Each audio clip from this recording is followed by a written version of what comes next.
सभी मेरे साथियों को राजरत्न अम्बेडकर की ओर से जय भीम नमो बुद्धाय। तब बुद्धाय जमा के 8वें भाग में आप सभी लोगों का स्वागत है। कल के भाग में हम लोगों ने देखा कि सिद्धार्थ गौतम ये अपना देश छोड़कर ये चले गए। आप देखते हैं आगे क्या हुआ। सिद्धार्थ गौतम कपिलवस्तु छोड़कर राजगृह जाने का निर्णय उन्होंने लिया। राजगृह ये ऐसी जगह थी जहाँ पर सभी वैचारिक राजनेता और सभी ग्रेट फिलोसोफर्स जो सभी ज्ञानी जो थे वो राजगृह उनका मुख्यालय हुआ करता था। जब सिद्धार्थ राजगृह जाने के लिए निकले तब राजगृह के जो राजा थे वो मगध देश के राजा बिंबिसार, ये राजगृह मगध देश की राजधानी राजगृह हुआ करता था, उस राजगृह के वो राजा थे। सिद्धार्थ गौतम राजगृह जाने के लिए निकले और वो इतने विचार उनके उतने दृढ़ थे कि वो गंगा नदी को उन्होंने जब पार किया तब तेज बहाव की भी उन्होंने परवाह नहीं की। जब वो राजगृह के लिए निकले, कपिलवस्तु से राजगृह के लिए निकले, तो रास्ते में वो साकी नाम के ब्राह्मण स्त्री के आश्रम में रुके, उसके बाद पद्मा नाम के ब्राह्मण स्त्री के आश्रम में रुके, रैवत नाम के ऋषि के आश्रम में रुके। सभी आश्रमों में सभी जगह पर उनका आदर किया गया, आतिथ्य किया गया। सभी लोग उनको देखने के लिए भीड़ इकट्ठा किया करते थे। जो चल रहे थे वो रुक रुक कर सिद्धार्थ को देखा करते थे कि ये कौन है, इतना तेजस्वी पुरुष जो राजपुत्र है, उसके बदन पर ऐसे परिव्राजक के कपड़े कैसे हैं, ये सारी सवाल उनके दिमाग में थे। तो ऐसे करते करते वो राजगृह पहुंचे। एक लंबा और बहुत कठिन सफर सिद्धार्थ तय करके राजगृह आए। ये जो राजगृह था ये 5 पहाड़ियों से ये घिरा हुआ था। सिद्धार्थ गौतम ने एक पहाड़ी के नीचे तल पर अपनी झोपड़ी बनाने का निर्णय लिया। सभी पेड़ पत्तियों से और लकड़ियों से उन्होंने एक छोटी सी झोपड़ी बनाई और उसी पर्वत के तल पर, उस पर्वत का नाम पांडव पर्वत था, उस पांडव पर्वत के तल पर इन्होंने एक झोपड़ी बनाई। और ये जो सफ़र था कपिलवस्तु से लेकर राजगृह तक, ये सफ़र 400 मील का सफ़र सिद्धार्थ गौतम ने तय किया। 450 मील का मतलब होता है 650 किलोमीटर। 650 किलोमीटर का सफ़र सिद्धार्थ गौतम ने पैदल ही ये सारा सफ़र तय किया। दूसरे दिन जब सिद्धार्थ गौतम भिक्षाटन के लिए निकले तब उन्होंने अपना भिक्षा पात्र हाथ में लिया और राजगृह के शहर में चले गए। शहर में जब वो गए तो सभी लोगों ने भीड़ इकट्ठा कर ली और वो सिद्धार्थ गौतम को देख रहे थे। राजा बिंबिसार इन्होंने अपने महल में से देखा कि रास्तों के ऊपर इतनी भीड़ क्यों है, तो अपने दरबारी को उन्होंने बुलाया और पूछा कि ये सारी भीड़ क्यों इकट्ठा हुई है, जाओ जरा बाहर और पता करो। तो ये दरबारी बाहर गया और बाहर जाके उसने देखा और राजा को आकर जवाब दिया। उसने कहा, हे राजन, कि ये वही शाक्य पुत्र है जिसके लिए ब्राह्मणों ने भविष्यवाणी की थी कि ये अगर संसार में रहे तो ये सम्राट बनेंगे, चक्रवर्ती सम्राट बनेंगे, और अगर इन्होंने संसार त्याग किया और ये बाहर चले गए, सन्यासी बन गए, तो ये बुद्ध होंगे। ये वही शक्य पुत्र है जो हमारे राजगृह में ठहरे हुए हैं और ये सभी लोग उनको देखने के लिए भीड़ उन्होंने की है। राजा बिंबिसार को जब ये पता चला तब उन्होंने दरबारी को कहा कि जाओ देखो ये कहाँ जा रहे हैं और उनका पीछा करो और देखो वो कहाँ ठहरे हुए हैं और मुझे आकर बताओ। तो ये दरबारी सिद्धार्थ के पीछे पीछे गया। उन्होंने सिद्धार्थ को देखा कि सिद्धार्थ छोटे छोटे कदम लेकर भिक्षा मांग रहे हैं और जितना भी खाना मिले वो खाना लेकर वो पहाड़ी के तल के यहाँ पर एक कोने में बैठकर वो सारा खा रहे हैं। वो खाना खत्म करने के बाद वो पांडव पर्वत पर जाकर बैठ गए हैं। ये सारी हकीकत उन्होंने आकर राजा को बताई, राजा बिंबिसार को बताई। राजा बिंबिसार कुछ अपने परिजनों को साथ लेकर इस सिद्धार्थ गौतम को देखने के लिए, मिलने के लिए वहाँ पर गए। जैसे ही ये राजा बिंबिसार उस पर्वत को चढ़कर ऊपर आए, उन्होंने देखा उनको ये सारा पर्वत चलते हुए दिखाई दिया, आन पड़ा, और उस पर्वत की जो शिखर है ये सिद्धार्थ है, ऐसा उनको जान पड़ रहा था। तो वो सिद्धार्थ के समीप गए, नज़दीक गए, और सिद्धार्थ से उनके कुशल क्षम के बारे में, उनके कुशलता के बारे में उन्होंने पूछा, उनके शारीरिक मानसिक कुशलता के बारे में पूछा। सिद्धार्थ गौतम ने वो शारीरिक रूप से और मानसिक रूप से कुशल है, ठीक है, ये सारी जानकारी उन्होंने दी। और फिर राजा बिंबिसार ने सिद्धार्थ को बताया कि वो राजा बिंबिसार वो सिद्धार्थ गौतम के वंशानुवंश परिवार के मित्र हैं, और इसलिए वो मित्रता के अधिकार के ऊपर वो सिद्धार्थ से कुछ बात करना चाहते हैं। राजा बिंबिसार ने सिद्धार्थ को बताया कि वो विचलित हो जाते हैं जब वो देखते हैं कि सिद्धार्थ गौतम जो इतना सुंदर है, सौंदर्य से पूर्ण है, यौवन से पूर्ण है, और जो एक शालीन कुल के है, उनके बदन पर ऐसे परिव्राजक के कपड़े देखकर उनको दुख होता है, और मैत्री के वजह से, करुणा के वजह से वो उनसे विनती कर रहे थे कि आप ये परिव्राजक को त्याग दें और एक राजकुमार जैसा जीवन जिए। जो हाथ शासन करने के लिए योग्य है, वो हाथ इस तरह से भिक्षा मांगने के योग्य नहीं है। जो बदन, जो अंग ये चंदन के योग्य है, उसके उस बदन के ऊपर ऐसे रक्त रंजित कपड़ों से ये जो परिव्राजक का वेश है वो अच्छा नहीं लगता। अगर आपको आपके पिता का राज्य नहीं चाहिए तो मैं अपना राज्य देता हूँ, 1/4 राज्य ले लो और उसके ऊपर राज्य करो। और अगर आपका कुल आपको इसकी अनुमति नहीं देता तो एक काम करो कि आप मेरे सेना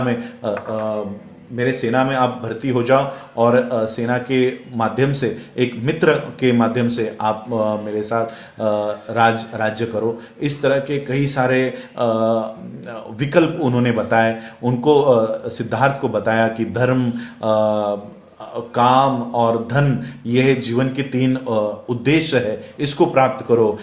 जब बुढ़ापा आएगा तब आपका यौवन नहीं होगा, और तब ये यौवन किसी काम का नहीं होगा। इसलिए आज जब आप जवान हो तब इस यौवन का, इस सुंदरता का उपयोग करो। जब आप बूढ़े हो जाओगे तब इस धर्म के मार्ग पर चलिए।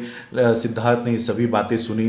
राजा ने बहुत बातें सिद्धार्थ को अपने प्रवर्जा त्याग करने के माध्यम से कही। उन्होंने कहा कि अगर आपको धर्म ही प्यारा है, धर्म ही आपका उद्देश्य है, तो यज्ञ करो। यही आपके वंश की, यही आपके कुल की परंपरा रही है। यज्ञ करके, आहुति देकर, बलि चढ़ाकर ये सारा धर्म आप प्राप्त कर सकते हो। ये परिव्राज्य को आप त्याग करो। सिद्धार्थ सारी बातें सुन रहे थे और शांतिपूर्वक उन्होंने ये सारी बातें सुनी, और फिर राजा को उन्होंने जवाब दिया। उन्होंने कहा कि हे राजन, मुझे आपके मैत्री पर थोड़ा भी संदेह नहीं है, थोड़ा भी मुझे शक नहीं है। आप मैत्री के भाव से ही मुझे ये सारी बातें बता रहे हैं। लेकिन मैं आपको कहना चाहता हूँ कि मुझे सांपों से डर नहीं लगता। उतना डर मुझे सांपों से नहीं लगता, उतना डर मुझे बिच्छू से नहीं लगता, उतना डर आकाश से गिरने वाली बिजली का नहीं लगता, आग का नहीं लगता, जितना डर मुझे इन विषयों में आसक्त चीज़ों से लगता है। और इसलिए मैं परिव्राजक बन के इन विषयों के ऊपर सारा कंट्रोल और ये सारा लाने का मैं ये काम कर रहा हूँ। और इसलिए मैं इसलिए परिव्राजक नहीं बना कि मेरा राज किसी ने छीन लिया है, या किसी ने मेरा मुकुट गिरा दिया है, किसी ने मुझे हरा दिया है, इसलिए मैं परिव्राजक नहीं बना हूँ। और मैं ये संसार के सारे दुखों को दूर करने के लिए, विषय आसक्त से, काम भोगों से बाहर निकलने के लिए मैं ये परिव्राजक बना हूँ। सिद्धार्थ ने भी अपनी ओर से सभी वो तर्क राजा बिंबिसार के सामने रखा, और राजा बिंबिसार फिर निशब्द हो गए। राजा बिंबिसार को पता नहीं चल रहा था कि अब क्या कहे सिद्धार्थ को, क्योंकि सिद्धार्थ उन सारे तर्कों को उन्होंने सामने रखा कि राजा कुछ कह नहीं पा रहे थे। राजा ने अंतिम में यही कहा, हाथ जोड़कर उनके निश्चय को उन्होंने हाथ जोड़ा, और ये उनसे अनुमति ली कि, और ये उनसे उन्होंने एक आश्वासन लिया कि जब भी आप ये ऐसा कोई मार्ग ढूंढ निकालोगे तो वो मार्ग उन्हें भी बताने का कष्ट करे, और राजा फिर वहाँ से चले गए। राजा जाने के बाद, राजा बिंबिसार वहाँ से जाने के बाद वहाँ पर राजगृह में और 5 परिव्राजक वहाँ पर आए। उन 5 परिव्राजकों ने सिद्धार्थ को सारी बातें पूछी, वही सारी बातें जो राजा बिंबिसार ने पूछी थी, अलग अलग लोगों ने पूछी कि आप परिव्राजक क्यों बने।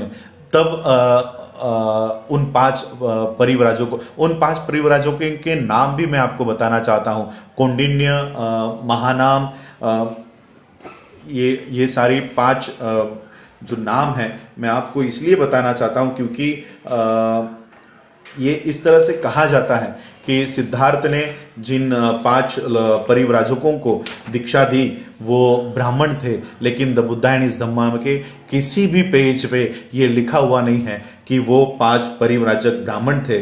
और इसलिए मैं उन 5 परिव्राजकों का नाम आप लोगों को बताना चाहता हूँ। जो एक षड्यंत्र किया जाता है कि बुद्ध ने सबसे पहले, सिद्धार्थ गौतम ने जैसे ही उनको बुद्धत्व प्राप्त हुआ तो उन्होंने वो ज्ञान 5 परिव्राजक जो ब्राह्मण थे उनको दिया। तो ये झूठी बात है।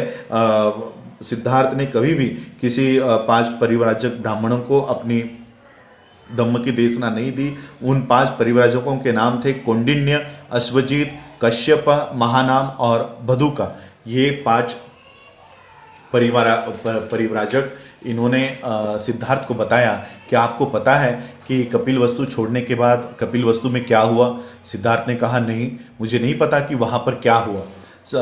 उन 5 परिव्राजकों ने कहा कि जैसे ही आप कपिलवस्तु से चले गए, वहाँ के युवाओं ने, युवतियों ने, बच्चों ने, बूढ़ों ने, बुजुर्गों ने, सभी कपिलवस्तु के नागरिकों ने वहाँ पर आंदोलन किए, मोर्चे निकाले, हाथ में झंडे लिए और नारे दिए कि कोलिय भी हमारे भाई है, उनसे हमको कोई लड़ाई नहीं करनी, कोई झगड़ा नहीं करना। सिद्धार्थ के गृह त्याग के बारे में सोचो। और फिर शाक्यों को एक सभा लेने पर वो मजबूर हो गए और शाक्य संघ की सभा में ये तय हुआ कि 5 शाक्यों की नियुक्ति की जाए और वो कोलियों से बात करे। कोलियों को इस बारे में जब पता चला कि सिद्धार्थ हमारे लिए हम लड़ाई में मरे नहीं, इसलिए वो गृह त्याग करके चले गए हैं, तो शाक्यों ने भी लड़ाई का निर्णय रोक दिया और कोलियों ने भी लड़ाई का निर्णय रोक दिया। और जब कोलियों को पता चला कि शाक्यों के माध्यम से इस तरह से एक समिति गठित हो रही है तो वो भी आनंदित हो गए। कोलियों ने भी 5 लोगों को चुना और इन 10 लोगों की कमेटी ने, परिषद ने उस रोहिणी नदी के पानी के बंटवारे के ऊपर कौन कितना पानी लेगा और कौन कब पानी लेगा, इसके ऊपर सारे निर्णय लेने के लिए ये परिषद गठित की और हमेशा हमेशा के लिए रोहिणी नदी का जो झगड़ा था वो खत्म कर दिया। ये बात जैसे ही सिद्धार्थ को पता चली, सिद्धार्थ को आनंद महसूस हुआ। सिद्धार्थ को लगा कि मेरा जो गृह त्याग है वो सफल हुआ, वो विजयी हुए, ये भावना उनको लगी। लेकिन उन 5 परिव्राजकों ने एक सवाल खड़ा किया कि सिद्धार्थ गौतम, जिस वजह से आप ये देश छोड़कर आ गए थे और परिव्राजक बन गए थे, अब वो तो समस्या ही मिट गई है, अब युद्ध की समस्या बाकी ही नहीं रही है, तो आपके परिव्राजक बनने की भी अब कोई जो औचित्य है वह बना नहीं रहता। और इसलिए आपको भी अभी परिव्राजक त्याग करके आपको अपने माता पिता के पास राज्य में आपको वापस जाना चाहिए और एक राजकुमार की जिंदगी आपको जीनी चाहिए। इस तरह का उन परिव्राजकों ने सिद्धार्थ गौतम से विनती की। और फिर ये परिव्राजक वहाँ से चले गए। ये परिव्राजक वहाँ से जाने के बाद सिद्धार्थ सोचने लग गए और ये खबर सुनने के बाद कि शाक्य और कोलियों में अब मैत्री हो गई है, वो विचलित हो गए। सिद्धार्थ गौतम विचलित हो गए कि इन दोनों में मैत्री हो गई है। वो ये सोचने लग गए कि क्या अब भी मेरा जो परिव्राजक बने रहना, ये जो निर्णय है, क्या अभी ये सही है, क्योंकि अब तो युद्ध की समस्या ही नहीं रही है। लेकिन सिद्धार्थ जब सोच रहे थे गंभीरतापूर्वक और दृढ़ निश्चय लेकर जब सोच रहे थे, तब उन्होंने सोचा नहीं, मुझे अब घर वापस नहीं जाना चाहिए। युद्ध की समस्या ये मूलतः झगड़े की समस्या है और ये एक छोटे समस्या का एक छोटा सा अंग है। ये झगड़ा कुलीनों में और ब्राह्मणों में चल रहा है, ये झगड़ा माता पिता में चल रहा है, ये झगड़ा बेटे और माँ में चल रहा है, ये झगड़ा पिता और बेटे में चल रहा है, भाई भाई में चल रहा है, बहन भाई में चल रहा है, साथी साथी में चल रहा है। और इसलिए युद्ध की जो असली समस्या है वो है झगड़े की समस्या, और इसलिए मुझे इस झगड़े की समस्या पर काम करना होगा। और इसलिए वो सोच रहे थे कि ये परिव्राजक बने रहना अब ठीक है या इसको त्यागना चाहिए। और फिर सिद्धार्थ गौतम ने सोचा कि अब मुझे घर वापस नहीं जाना चाहिए और इस सामाजिक समस्या का हल मुझे ढूंढना है। और जितने भी पूर्व उनसे पहले जितने भी सामाजिक समस्या पर हल ढूंढने वाले जितने भी सॉल्यूशंस थे, जितने भी वहाँ पर दर्शन अवेलेबल थे, वो सारे दर्शन का अभ्यास करने का निश्चय उन्होंने लिया। और इस सामाजिक समस्या को दूर करने के लिए सिद्धार्थ गौतम ने प्रवर्जा धारण की। यह है सिद्धार्थ गौतम के प्रवर्जा का असली कारण। उन्होंने ना तो किसी मृतक की लाश को देखकर, किसी बूढ़े को देखकर या रोगी को देखकर प्रवर्जा नहीं ली, ना तो उन्होंने शाक्य और कोलियों में जो रोहिणी नदी से जो झगड़ा जो युद्ध की समस्या थी, ना तो वो युद्ध की समस्या के लिए उन्होंने प्रवर्जा ली, बल्कि ये प्रवर्जा ये जो सामाजिक समस्या थी, झगड़े की समस्या, ये ऊंच नीच की समस्या, इस समस्या के ऊपर हल ढूंढने के लिए उन्होंने ये प्रवर्जित रहने का निर्णय लिया। और आगे चलकर उन्होंने इस समस्या का हल ढूंढ निकाला। वो हल क्या है वो हम अगले एपिसोड्स में ढूंढेंगे कि सिद्धार्थ गौतम ने इस सामाजिक समस्या के ऊपर क्या हल निकाला और क्या है सिद्धार्थ गौतम का वो नया आविष्कार। आप लोगों ने मुझे सुना, उसके लिए आभार। जय भीम, जय भारत, जय बुद्ध।